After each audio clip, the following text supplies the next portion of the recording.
प्रधानमंत्री मोदी 5 देशों की यात्रा पर गए हुए हैं। अब इस बात को समझने के बजाय हमारे देश में कुछ लोग इसका मजाक उड़ा रहे हैं और विशेष तौर से आम आदमी पार्टी जैसा विपक्ष। इनका कहना यह है कि प्रधानमंत्री मोदी ने देशवासियों से कहा है कि विदेश न जाएं और खुद विदेशी यात्रा पर जा रहे हैं। इस तरह से पोस्टर लगा करके ये लोग मजाक बना रहे हैं। यहां तक कि लल्लन टॉप ने भी इस तरह का पोस्ट लगा करके इसको आम आदमी पार्टी ने शेयर किया है, मजाक बनाने की कोशिश की है कि प्रधानमंत्री मोदी खुद तो विदेशी यात्रा पर जा रहे हैं, लेकिन क्यों जा रहे हैं यह जानने का प्रयास नहीं किया।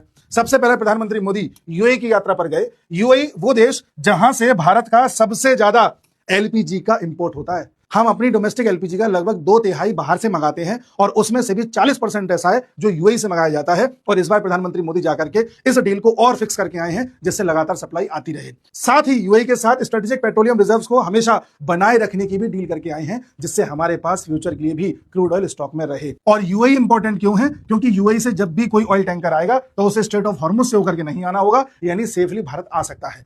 इस चीज को कोई समझना नहीं चाह रहा। इसके बाद प्रधानमंत्री मोदी पहुंचेंगे नेदरलैंड्स की यात्रा पर। नेदरलैंड्स एक छोटा सा देश है जो दुनिया में सबसे ज्यादा ऐसी मशीन्स, ऐसी टेक्नोलॉजी का निर्यात करता है जो सेमीकंडक्टर चिप्स बनाती हैं। जी हां, सेमीकंडक्टर चिप्स वैसे तो ताइवान में सबसे ज्यादा बनती हैं, लेकिन बनेंगी कैसे, किन मशीन से बनेंगी, वो नेदरलैंड बनाता है। प्रधानमंत्री मोदी नेदरलैंड में जाकर के डील करके आएंगे कि हमें भी ये टेक्नोलॉजी ट्रांसफर करिए जिससे हम अपने यहां खुद स्वदेशी चिप्स बना सकें।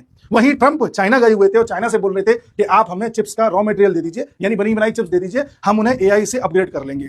यानी कि यूएसए चाहता है कि बनी बनाई चिप्स मिल जाए, उन्हें अपग्रेड कर ले, और भारत चाहता है कि हम चिप्स खुद बनाएंगे। और यूएस चाइना से ज्यादा क्यों खरीदना चाहता है, ताइवान से निर्भरता कम क्यों कर रहा है? क्योंकि यूएस को आइडिया लग गया है कि आने वाले समय में चाइना ताइवान पर कब्जा करेगा, इसलिए पहले ही ताइवान से बाहर निकल लो और अपना इन्वेस्टमेंट सेव कर लो। इसके बाद प्रधानमंत्री मोदी जाएंगे स्वीडन की यात्रा पर। स्वीडन वो देश है जहां पर एरिक्सन नाम की कंपनी पाई जाती है जो भारत में 5G 6G जैसे नेटवर्क पर काम करती है। और साथ ही स्वीडन में ईवी इलेक्ट्रिक व्हीकल्स को लेकर के लगातार काम हो रहा है, अपग्रेडेड टेक्नोलॉजीज तैयार कर रहा है। अगर वो टेक्नोलॉजी हम लेकर के आ जाते हैं तो हमारे यहाँ ई व्हीकल्स को भी अपग्रेड किया जा सकता है।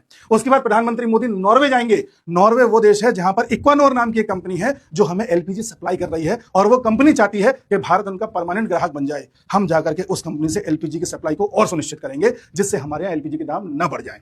और उसके बाद प्रधानमंत्री मोदी जाएंगे इटली की यात्रा पर। भाभी जी से मिलते हुए घर आ जाएंगे। इटली इसलिए जाना है क्योंकि आने वाले समय में जो आईमेक कॉरिडोर बनना था, यानी कि India middle east economic corridor, जो कि पहले भारत से यूएई, यूएई से सऊदी, सऊदी से इजराइल, इजराइल से ग्रीस जा रहा था, वो अब आने वाले समय में हो सकता है भारत से इथोपिया, इथोपिया से इजिप्ट, इजिप्ट से इटली तक सीधा निकल जाए। हमें एक ऑल्टरनेट रूट भी चाहिए जिससे भारत और यूरोप के बीच का ट्रेड फास्टर और कम पैसे में हो जाए। इन सब चीजों को ध्यान में रखते हुए प्रधानमंत्री मोदी 5 देशों की इमरजेंसी यात्रा पर निकले हैं जिससे देशवासियों पर कोई आर्थिक बोझ न पड़े।